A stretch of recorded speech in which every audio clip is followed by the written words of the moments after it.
नमस्कार, स्वागत है आपका एबीपी न्यूज में। आपके साथ मैं अखिलेश आनंद हूं। देश का सबसे बड़ा सियासी शो शुरू हो चुका है। नमस्कार, मैं हूं Snehlata Shukla. Political power centre में आपका स्वागत है। तो दिन की हर बड़ी सियासी खबर आपको बताएंगे और एबीपी न्यूज के स्टाइल में उसका विश्लेषण भी आपके सामने होगा।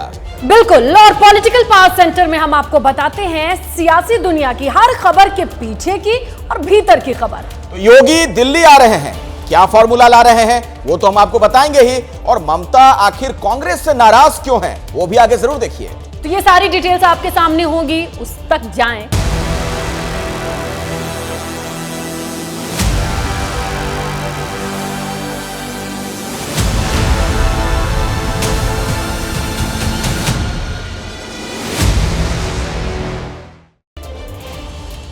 तो पॉलिटिकल पावर सेंटर की शुरुआत करते हैं उस खबर के साथ जिस पर सबकी निगाहें टिकी हुई हैं। उत्तर प्रदेश के मुख्यमंत्री योगी आदित्यनाथ का बहुप्रतीक्षित दिल्ली वाला दौरा शुरू होने वाला है। योगी दिल्ली पहुंचने वाले हैं। अटकलों का बाजार गर्म है कि क्या होगा, प्रधानमंत्री से उनकी मुलाकात होगी। सवाल यह खड़ा हो रहा है कि क्या सब कुछ यूपी में ठीक नहीं। इस बीच यूपी में चल क्या रहा है वो भी हम आपको बता दें। दरअसल ये देखिए, सीएम बरेली, मुरादाबाद, आजमगढ़, मेरठ, लखनऊ, प्रयागराज सहित 12 मंडलों की बैठक कर चुके हैं। बैठक में शामिल हुए हैं, इनमें एमपी एमएलए शामिल हो चुके हैं। 2 मंडल इसमें बहुत अहम है, मैं आपको बता दूं, जिसमें से एक प्रयागराज की कल मीटिंग हुई, दूसरी लखनऊ की आज। अब प्रयागराज मंडल से दरअसल नाता किसका है?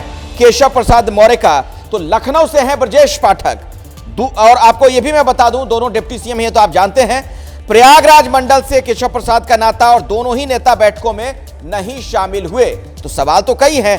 सूत्र हमें यह बता रहे हैं दरअसल कि केशव को बुलाया नहीं गया, जबकि ब्रजेश खुद नहीं गए।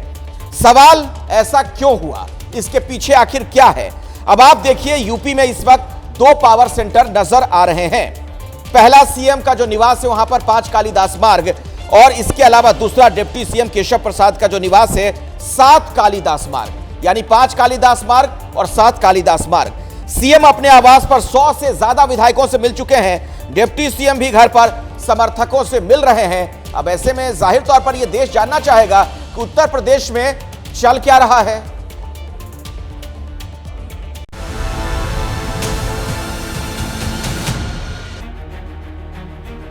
पहली तस्वीर कल शाम की है और दूसरी तस्वीर आज की है। कल योगी ने शाम को प्रयागराज मंडल के विधायक और सांसदों के साथ मीटिंग की, तो आज सुबह उन्होंने लखनऊ मंडल के विधायक और सांसदों के साथ समीक्षा की। दोनों मीटिंग की खास बात ये रही कि प्रयागराज मंडल की बैठक में डिप्टी सीएम केशव प्रसाद मौर्य नहीं शामिल हुए, तो लखनऊ मंडल की बैठक में डिप्टी सीएम ब्रजेश पाठक नहीं पहुंचे। एबीपी न्यूज के पास वो चिट्ठी मौजूद है जिससे इस बात की पुष्टि होती है कि आज की बैठक के लिए डिप्टी सीएम ब्रजेश पाठक को बुलाया गया था। एबीपी न्यूज के रिपोर्टर संजय त्रिपाठी ने बैठक में पहुंचे विधायकों से बात की, तो सुनिए उन्होंने क्या कहा। किन विषयों पर चर्चा होनी है? आज समीक्षा होनी है विकास कार्यों पर। एक चीज मुख्यमंत्री जी ने ये अभी कही थी विधायकों की बैठक में कि जो जनप्रतिनिधियों को अफसरों से नाराजगी है तो उसके खिलाफ हमको प्रमाण लाकर दें, हम उनके खिलाफ कार्रवाई करेंगे। तो प्रमाण जुटा रहे हैं? जिनका प्रमाण होगा वो देंगे, हमारी तो भाई पूरे सुनना है। प्रयागराज मंडल की बैठक थी, केशव मौर्य नहीं थे। आज लखनऊ मंडल की है, ब्रजेश पाठक भी नहीं पहुंच रहे। हो सकता है उनको कोई कार्य में व्यस्त हो, किसी जिम्मेदारी दी गई हो। महोली से विधायक शशांक त्रिवेदी भी मुख्यमंत्री आवास पर पहुंच रहे हैं। विधायक जी, किन विषयों को लेकर के आज मुख्यमंत्री से बात करेंगे? अधिकारियों से जो सामंजस्य नहीं है ये सब देखने के लिए। बाकी हम लोगों को अगर कोई दिक्कत है, परेशानी है, अधिकारियों को कोई बात है, तो वो सब एक दूसरे से बैठ के मिल। तो साक्ष्य जुटाएंगे आप लोग? अरे साक्ष्य तो होते ही हैं। अगर मान लीजिए गलत करेगा तो साक्ष्य कहाँ छिप सकते हैं। सीएम की बैठक से दूरी बनाकर चल रहे दोनों डिप्टी सीएम कल दिल्ली में होने वाली नीति आयोग की गवर्निंग काउंसिल की बैठक में शामिल होंगे। इससे पहले 14 जुलाई को लखनऊ में हुई प्रदेश कार्य समिति की बैठक में जेपी नड्डा जब पहुंचे थे तब सभी नेता मौजूद थे। इसी बैठक में केशव प्रसाद मौर्य ने संगठन वर्सेस सरकार वाला बयान दिया था। संगठन सरकार से बड़ा है।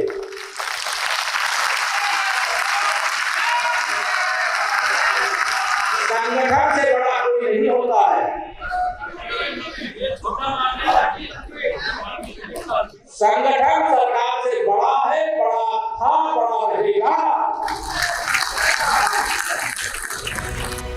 माना गया कि केशव का ये बयान सीएम योगी पर हमला है। 16 जुलाई जगह दिल्ली। डिप्टी सीएम केशव मौर्य ने बीजेपी के राष्ट्रीय अध्यक्ष जेपी नड्डा से मुलाकात की। इस मुलाकात में यूपी के सियासी हालात की चर्चा की। सूत्र बताते हैं कि दो बातें खास तौर पर कही गई। पहली ये कि यूपी सरकार बगैर जमीनी फीडबैक के काम कर रही है और दूसरी ये कि 2027 जीतने के लिए समय रहते कड़े फैसले लेने की जरूरत है। इसके बाद पॉलिटिकल कॉरिडोर में इस बात की चर्चा तेज हो गई कि बीजेपी के अंदर सब ठीक नहीं चल रहा है।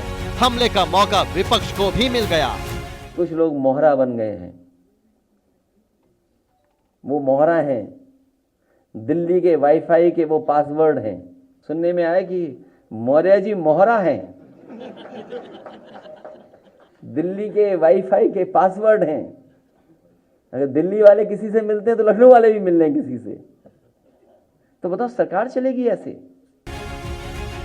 अखिलेश को जवाब देने के लिए केशव प्रसाद मौर्य सोशल मीडिया पर आए और लिखा, कांग्रेस का मोहरा बन चुके सपा बहादुर श्री अखिलेश यादव जी भाजपा को लेकर गलतफहमी पालने, अति पिछड़ों को निशाना बनाने, अपमान करने की जगह सपा को समाप्त होने से बचाने पर ध्यान दें। भाजपा 2027 में 2017 दोहराएगी। कमल खिला है, खिलेगा, खिलता रहेगा। एक तरफ सीएम योगी अब तक 12 मंडलों के सांसदों और विधायकों से मिल चुके हैं, वहीं डिप्टी सीएम केशव मौर्य भी अपने घर पर लगातार एक के बाद दूसरे जनप्रतिनिधियों से, विधायकों से, सांसदों से मिल रहे हैं। सीएम योगी दिल्ली में पीएम मोदी, गृह मंत्री अमित शाह और जेपी नड्डा से भी मिलेंगे। सवाल ये कि क्या इन सब मुलाकातों के बीच में पार्टी में एकजुटता का कोई फार्मूला निकलेगा? तो देखिए, 80 लोकसभा सीटों वाले उत्तर प्रदेश में इस लोकसभा सीट में बीजेपी को हार का सामना करना पड़ा। और जिस तरीके से किसी ने कहा अफसरशाही है, तो किसी ने कहा कि अंदरूनी कार्यकर्ताओं की लड़ाई, ये सारी कलई खुलती कब है? जब एक टाइमलाइन पे आपकी नजर पड़ती है। 14 जुलाई ये डेट इंपॉर्टेंट होती है जब कार्यकारिणी की बैठक होती है। इसके बाद क्या हुआ, अगली तारीख पे आइए जब आपको अगले घटनाक्रम का अंदाजा लगेगा। यहां पर जब कहते हैं योगी आदित्यनाथ अति आत्मविश्वास यानी ओवर कॉन्फिडेंस से बच करके रहिए, अपने ही लोगों को इंटरनल मीटिंग में ये बात कही गई है। दूसरी बड़ी चीज होती है, केशव प्रसाद मौर्य ने एक जगह कहा कि भाई संगठन बड़ा है, सरकार सबसे ऊपर, संगठन उसके बाद ही सरकार आती है। अब इस पर भी खूब चर्चे हुए। फिर 16 जुलाई की तारीख पर आइए जब दिल्ली में जेपी नड्डा से केशव की मुलाकात होती है, खूब सियासी चर्चे होते हैं। फिर 17 जुलाई की तारीख इंपॉर्टेंट इसलिए है कि पीएम मोदी से भूपेंद्र चौधरी जो उत्तर प्रदेश के भाजपा अध्यक्ष हैं, उनकी मुलाकात होती है। और 17 जुलाई जहां 30 मंत्रियों के साथ मीटिंग करते हैं योगी आदित्यनाथ और उसके बाद से मंत्रियों से उपचुनाव की चर्चा होती है कि भाई उपचुनाव की चर्चा जोरों शोरों से कीजिए। लेकिन अब आवास पर विधायकों से मिलने का जो सिलसिला है, जो तस्वीर है, ये पॉलिटिकल पावर सेंटर की अलग कहानी बयां करती है। चलिए अगली पॉलिटिकल स्टोरी के लिए हम चलेंगे अखिलेश के पास। जी, तो अगली रिपोर्ट जो हम आपको दिखाने जा रहे हैं वो एक सवाल के साथ कि क्या इंडिया गठबंधन में अब दरार पड़ गई है। दरअसल विपक्षी जो सरकार है, देश के अलग अलग राज्यों में विपक्षी दलों की जो सरकारें हैं, नीति आयोग की बैठक का बहिष्कार करने का ऐलान उनकी तरफ से कर दिया गया। लेकिन ममता बनर्जी दिल्ली आ गई, सभी को उन्होंने चौंका दिया। सवाल यह कि आखिर क्या उन्होंने कांग्रेस के प्लान पर पानी फेर दिया, और अगर ऐसा है तो ममता बनर्जी कांग्रेस से नाराज क्यों हैं?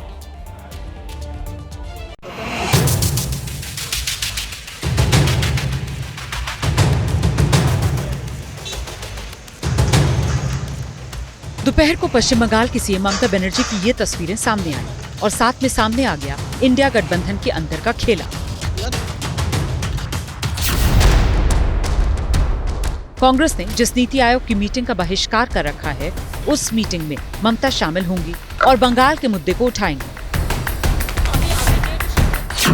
Different party member is giving different type of statement to divide Bihar, to divide Bengal. To divide Bengal means divide our country India. We don't support this. সেই জন্য আমি মনে করি এই সিচুয়েশনে রেকর্ড অফ ভয়েস আমি জাস্ট যাচ্ছি, voice record করতে দিলে রেকর্ড করব, না হলে প্রতিবাদ করব। इससे पहले कांग्रेस ने दावा किया ममता बनर्जी दिल्ली नहीं आएंगी। I think that Mamata ji will also not attend. That's what my opinion. I think that Mamata ji will also not attend. That's what my opinion. असल में कांग्रेस के तीनों मुख्यमंत्री इस बैठक में शामिल नहीं हो रहे। आम आदमी पार्टी भी बैठक के बहिष्कार का ऐलान कर चुकी है। स्टालिन भी नहीं आ रहे। लेकिन ममता के अलावा इंडिया गठबंधन के नेता हेमंत सोरेन के भी मीटिंग में शामिल होने की बात सामने आ रही है। ये दरार नहीं है इंडिया गठबंधन में? ये दरार किस हिसाब से है भाई? वो सारे लोग इस बात के प्रोटेस्ट में शामिल थे कि राज्यों के साथ भेदभाव हुआ है। इसका मतलब मोटे तौर पे ये दोनों पार्टियां भी ये मानती हैं कि राज्यों को बजट नहीं दिया गया है। अब उनको लगता है कि वहाँ के मंच पर जाके, नीति आयोग के मंच पर जाके वो अपने मुद्दे उठाना चाहते हैं। ये उनका विशेषाधिकार है। सूत्रों की माने तो नीति आयोग की बैठक में शामिल होकर ममता बंगाल और कांग्रेस दोनों को संदेश देना चाहती है। आपने कहा कि कोई कोऑर्डिनेशन नहीं है। मैं बैकआउट करने का फैसला का नहीं कहा जी। मैंने बोला कि अगर इसको बारे में एक कोऑर्डिनेशन होगा तो तब भी हमारा पता चलता है। लेकिन मैंने कल मीडिया में देखा, लेकिन उसका पहले हम डिसीजन करके हमारा स्पीच भेज दिया। टीएमसी सूत्रों की दलील है कि इंडिया गठबंधन में वो इकलौती पार्टी है जो सीटों के तालमेल में नहीं थी। ऐसे में अपनी रणनीति बनाने के लिए वो स्वतंत्र है। सूत्रों की माने तो कांग्रेस से ममता बनर्जी की नाराजगी का अंदाजा इस बात से लगाया जा सकता है कि मुंबई दौरे के बीच ममता बनर्जी ने उद्धव ठाकरे से मुलाकात की थी, लेकिन उनके दिल्ली दौरे में सोनिया गांधी और राहुल गांधी से उनकी मुलाकात का कोई कार्यक्रम नहीं है। जबकि लोकसभा चुनाव के बाद ममता पहली बार दिल्ली आई हैं। और पॉलिटिकल पावर सेंटर में अभी की ब्रेकिंग न्यूज में आपको बता दूं, बड़ी खबर आ रही है। योगी आदित्यनाथ दिल्ली पहुंच चुके हैं। प्रधानमंत्री से उनकी मुलाकात भी होनी है और इस दौरे पर सबकी निगाहें लगी हुई हैं कि क्या होने वाला है। क्या उत्तर प्रदेश में कुछ बड़ा होने वाला है? जिस तरीके से तनातनी की खबरें लगातार आ रही हैं। यूपी के सीएम योगी दिल्ली पहुंचे हैं। आपको बता दें कि प्रधानमंत्री के साथ भी बैठक होगी और नीति आयोग की बैठक में भी शामिल होंगे।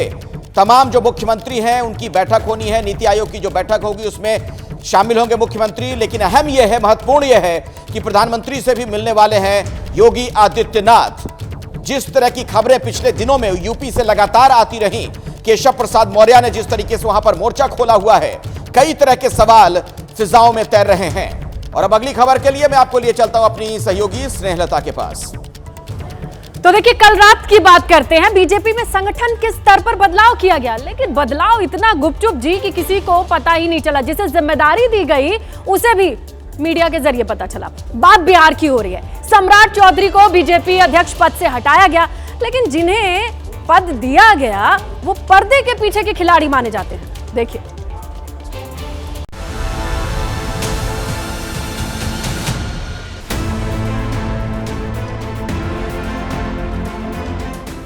ये आज सुबह की तस्वीर है जब बिहार बीजेपी अध्यक्ष बनने के बाद दिलीप जायसवाल पहली बार विधानसभा पहुंचे। पार्टी के विधायकों ने अध्यक्ष बनने की बधाई दी और गुलदस्ता भेंट करने के साथ तस्वीरें खिंचवाई। नीतीश सरकार में भूमि सुधार और राजस्व मंत्री की कुर्सी संभाल रहे एमएलसी दिलीप जायसवाल को कल रात बिहार बीजेपी का अध्यक्ष बनाया गया। पार्टी का ये मिडनाइट एक्शन इतना गोपनीय रखा गया कि कानो कान किसी को खबर नहीं लगी। यहाँ तक कि खुद दिलीप जायसवाल भी इससे बेखबर थे। केंद्रीय नेतृत्व और प्रदेश नेतृत्व को मैं धन्यवाद देता हूं कि मुझे अध्यक्ष पद की जिम्मेवारी दी गई। नहीं, ऐसी कोई उम्मीद नहीं थी। कल रात तक भी मुझे पता नहीं था। 11 बजे रात के बाद ये पता चला कि इस तरह का फैसला केंद्र ले रही है। हालांकि अटकलें कई दिनों से लग रही थीं कि सम्राट चौधरी की अध्यक्ष पद से विदाई होने वाली है। दिलीप जायसवाल के अध्यक्ष बनने से पार्टी के कार्यकर्ता खुश हैं। कल रात से ही उनके घर पर कार्यकर्ताओं के पहुंचने और बधाई देने का दौर चल रहा है। सोशल मीडिया पर केंद्रीय मंत्री से लेकर सांसद, विधायक और नेता अपने नए अध्यक्ष को बधाई दे रहे हैं। भारतीय जनता पार्टी कार्यकर्ता निर्मित पार्टी है और यह ऐतिहासिक निर्णय से पूरे बिहार में खुशी की लहर है। हम कार्यकर्ताओं का नेता मिला है। लेकिन आरजेडी कह रही है कि बीजेपी में आधी रात को जो ऑपरेशन हुआ उसके पीछे नीतीश कुमार हैं। कोई ऐसा सगा नहीं जिसे नीतीश कुमार ने ठगा नहीं। नीतीश कुमार जी को हटाने के लिए कुर्सी से पगड़ी बांधे थे सम्राट चौधरी जी, और सम्राट चौधरी जी का क्या हुआ? नीतीश कुमार जी पहले पगड़ी उतरवाए, उसके बाद मुंडन करवाए, मुंडन करवाने के बाद अब उनको प्रदेश अध्यक्ष के पद से हटवा दिया और आने वाले दिनों में डिप्टी सीएम से भी वो हटवाने का काम करेंगे। हालांकि बीजेपी कह रही है कि पार्टी की ये रूटीन प्रक्रिया का हिस्सा है। ये परिवार की पार्टी है कि फिक्स है आरजेडी में कौन आगे बनेगा कौन पीछे बनेगा। भारतीय जनता पार्टी में एक व्यक्ति एक पद का सिद्धांत है। ये पार्टी की, ये परिवार की पार्टी नहीं है, एक जाति की पार्टी नहीं है लालू यादव और आरजेडी जैसा। बिहार में अगले साल विधानसभा चुनाव होने हैं, उससे पहले बीजेपी ने ये नई एक्सरसाइज की। इसका फायदा होगा ये वक्त बताएगा। दिलीप जायसवाल अभी मंत्री हैं और पूर्णिया, किशनगंज, अररिया स्थानीय प्राधिकार सीट से एमएलसी। कई वर्षों तक बिहार में बीजेपी के कोषाध्यक्ष रहे। दिलीप के जरिए बीजेपी ने अपने कोर वैश्य वोट बैंक को साधे रखने की रणनीति पर फोकस किया है। मिडनाइट चेंज, आधी रात को बदलाव हुआ। क्या बदलाव हुआ जिसकी हर ओर चर्चा हो रही है, वो मैं अब विस्तार से आपको बताने जा रहा हूं। एक एक करके वो तमाम जानकारियां आपके सामने। दिलीप जायसवाल बिहार में अध्यक्ष बना दिए गए हैं और इसके अलावा मदन राठौर राजस्थान में अध्यक्ष बनाए गए हैं। यानी बिहार में सम्राट चौधरी की जगह दिलीप जायसवाल और राजस्थान की कमान सौंप दी गई सीपी जोशी की जगह अब मदन राठौर को। उसके अलावा ये जो बदलाव हुआ, राधा मोहन दास राजस्थान के प्रभारी बनाए गए हैं, जबकि हरीश द्विवेदी को असम का प्रभारी बनाया गया है। इसके अलावा भी कुछ और जगहों पर नए प्रभारी बनाए गए हैं। माना यह जा रहा है कि राष्ट्रीय स्तर पर भी बहुत जल्द कुछ बदलाव हो सकता है। 26 जुलाई यानी करगिल शहीद दिवस पूरा देश याद करता है, लेकिन इस मौके पर जब 25 साल पूरे हो गए हैं, प्रधानमंत्री नरेंद्र मोदी ने क्या संदेश दिया वो देखिए। भारत माता की आवाज पहाड़ी के उस पार सुनाई देनी चाहिए। भारत माता की। पाकिस्तान ने अतीत में जितने भी दुष्प्रयास किए उसे मुंह की खानी पड़ी है, लेकिन पाकिस्तान ने अपने इतिहास से कुछ नहीं सीखा है। आतंक के आकाओं को मेरी आवाज सीधे सुनाई पड़ रही है। मैं आतंकवाद के इन सरपरस्तों को कहना चाहता हूं कि उनके नापाक मंसूबे कभी कामयाब नहीं होंगे।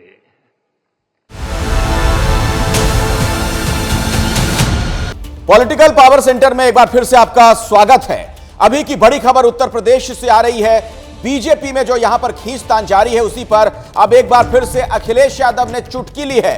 एक्स पोस्ट पर, सोशल मीडिया पर जो उन्होंने लिखा, उसमें वो कह रहे हैं कि लगता है कि डबल इंजन वालों के बीच में एक और इंजन आ गया है जो दिल्ली लखनऊ के बीच शंटिंग करता है। ऐसा लग रहा है कि दो राजधानियों के बीच कोई इंटरसिटी आवागमन सेवा चल रही है।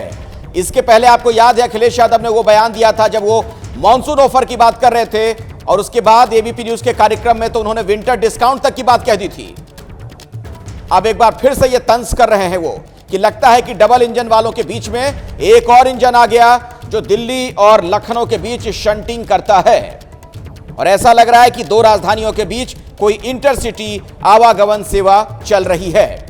यह अखिलेश यादव ने अपने सोशल मीडिया पर लिखा है। अब अगली खबर के लिए मैं आपको लिए चलता हूं मेरी सहयोगी स्नेहलता के पास। और देखिए बादलों की पावर क्या है, इस बात से समझिए कि अगर बारिश हो तो पहाड़ में खूबसूरत नजारे, लेकिन ये मंजर में तब्दील हो जाते हैं जब बादल फटने की तस्वीर आती है। कुछ ऐसा ही हुआ है।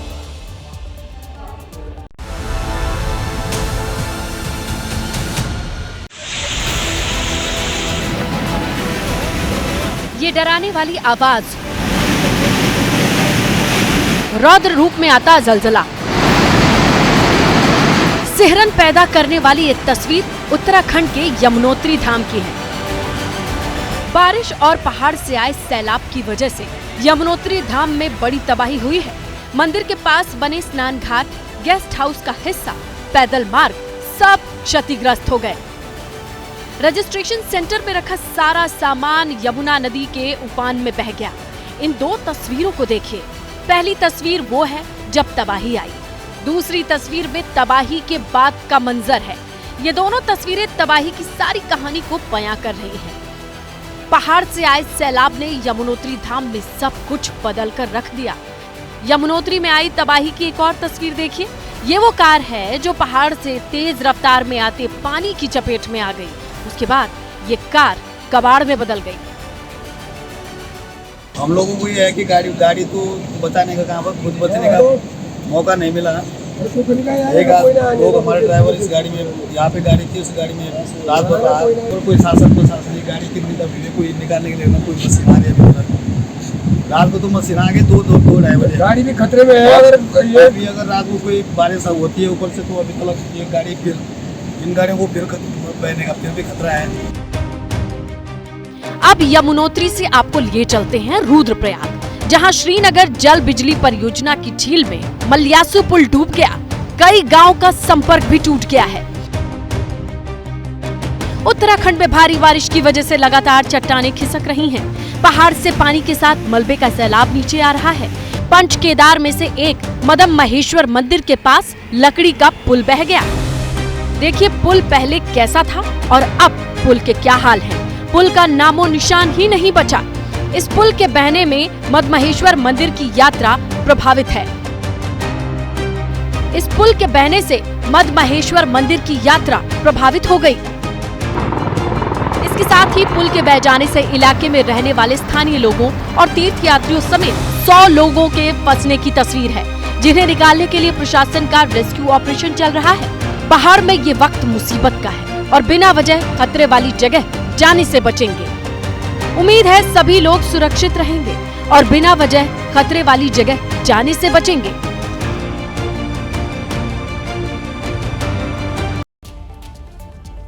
और बादलों की बगावत से सिर्फ पहाड़ ही लाचार नहीं है। पश्चिम भारत की अगर हम बात कर लें तो गुजरात हो, महाराष्ट्र हो, इन राज्यों के कई ऐसे शहर त्राहिमाम हैं जो तथाकथित तौर पर हाईटेक सिटी माने जाते हैं, स्मार्ट सिटी माने जाते हैं। और आप जरा यहां की तस्वीरें देखिए, आप दंग रह जाएंगे।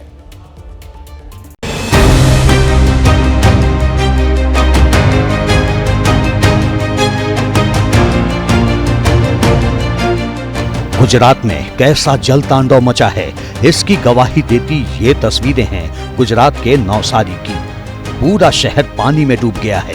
क्या सड़क, क्या खेत, क्या घर, सब पानी में डूबे हुए। 24 घंटे में नवसारी में 6 इंच से ज्यादा बारिश के बाद शहर के निचले इलाकों में हालात खराब होते जा रहे हैं। आप ड्रोन से लिए गए वीडियो में जहां तक देखेंगे वहां तक सिर्फ पानी ही नजर आएगा। हालात इतने खराब हो गए हैं कि करीब 150 से ज्यादा लोगों को सुरक्षित ठिकानों पर पहुंचाना पड़ा है। एबीपी न्यूज की टीम ने नवसारी के अलग अलग इलाकों में जाकर हालात का जायजा लिया। मैं इस वक्त मौजूद हूँ गुजरात के नवसारी में और नवसारी का ये आप इलाका देख रहे हैं जकात नाका इलाका है। इस वक्त पूर्णा नदी जो है वो अपने खतरे के निशान से ऊपर बह रही है। जो नदी से सटे हुए जितने इलाके हैं, जिस लोकेशन की मैं बात कर रहा हूँ, करीब 1.5 से 2 किलोमीटर का फासला है। और आप देखिए कि उस वजह से ही यहाँ पर कई लोग फंसे हुए नजर आ रहे हैं। जिन लोगों को एक तरफ से दूसरी तरफ जाना है उनको ट्रैक्टर के इस्तेमाल से, मिनी ट्रक के इस्तेमाल से छोड़ा जा रहा है। नवसारी में रात से तेज बारिश चल रही है, जिसके चलते नदियों उफान पे है। नवसारी के हम लोग इस समय बैसतखाड़ा इलाके में है और बैसतखाड़ा इलाके में जो पूर्णा नदी का पानी है वो बढ़ चुका है और पानी बढ़ने से जनजीवन प्रभावित हुआ है। नवसारी प्रशासन के द्वारा यहाँ पे जो पूर्व प्रभावित एरिया है, जो पूर्व प्रभावित इलाके है, वहाँ पे सभी लोगों को सुरक्षित सड़कों पे जाने के लिए कहा गया है। ऐसी ही तस्वीरें गुजरात के कई जिलों से लगातार आ रही हैं। नवसारी के करीब और गुजरात के बड़े शहर सूरत में भी लगातार बारिश से हाल बेहाल है।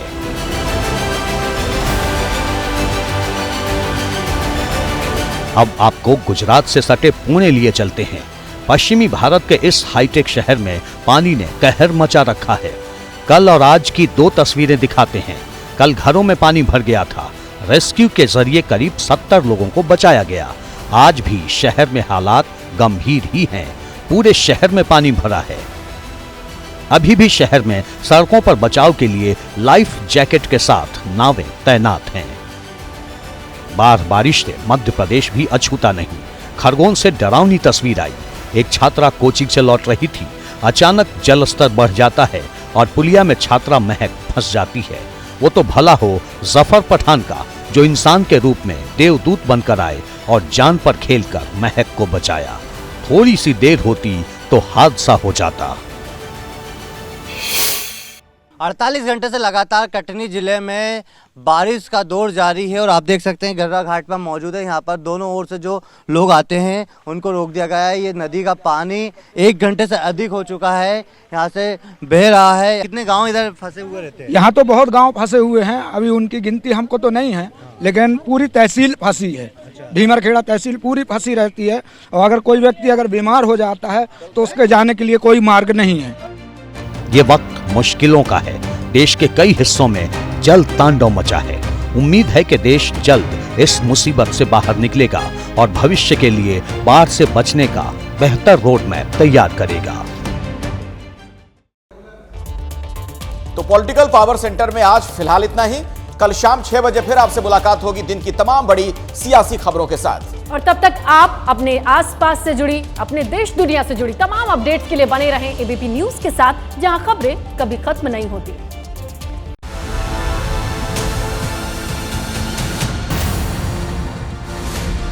कावड़ मार्ग की दुकानों पर नाम लिखने पर रोक जारी रहेगी। सुप्रीम कोर्ट में सुनवाई टली, अगली तारीख तय नहीं। हरिद्वार में प्रशासन का बड़ा फैसला, कावड़ मार्ग में मस्जिद और मज़ारें ढकी गईं। मंत्री सतपाल महाराज का ऐलान, कावड़ यात्रा सुचारू रूप से चलाने के लिए व्यवस्थाएं की गई हैं। शराब घोटाले में राउज एवेन्यू कोर्ट ने आप नेता मनीष सिसोदिया और बीआरएस नेता के कविता की न्यायिक हिरासत 31 जुलाई तक बढ़ाई। तिहाड़ जेल से वीडियो कॉन्फ्रेंसिंग के जरिए पेशी हुई। एमपी के कटनी में कुएं में जहरीली गैस लीक होने से 4 लोगों की मौत। कुएं में मोटर लगा रहे शख्स को बचाने के कारण हुआ मौत, इलाके में पसरा मातम। ओडिशा के भुवनेश्वर में रेलवे स्टेशन के पास हादसा, पटरी से उतरे मालगाड़ी के 2 डब्बे। बिहार के पूर्णिया में दिन दहाड़े हथियार के बल पर ज्वेलरी शॉप में लाखों की लूट। जेवर लूट कर भागने के दौरान एक लुटेरे की गिरी पिस्टल, पूर्णिया पुलिस कर रही है जांच। महिला एशिया कप के फाइनल में पहुंचा भारत, सेमीफाइनल में बांग्लादेश को 10 विकेट से हराया। कल से शुरू होगी भारत श्रीलंका के बीच T20 सीरीज। विश्व चैंपियन भारत की कप्तानी करेंगे सूर्य कुमार यादव। जानी मानी कोरियोग्राफर और निर्देशक फराह खान की मां मेनका ईरानी का निधन, उम्र संबंधित बीमारियों से ग्रसित थी मेनका ईरानी।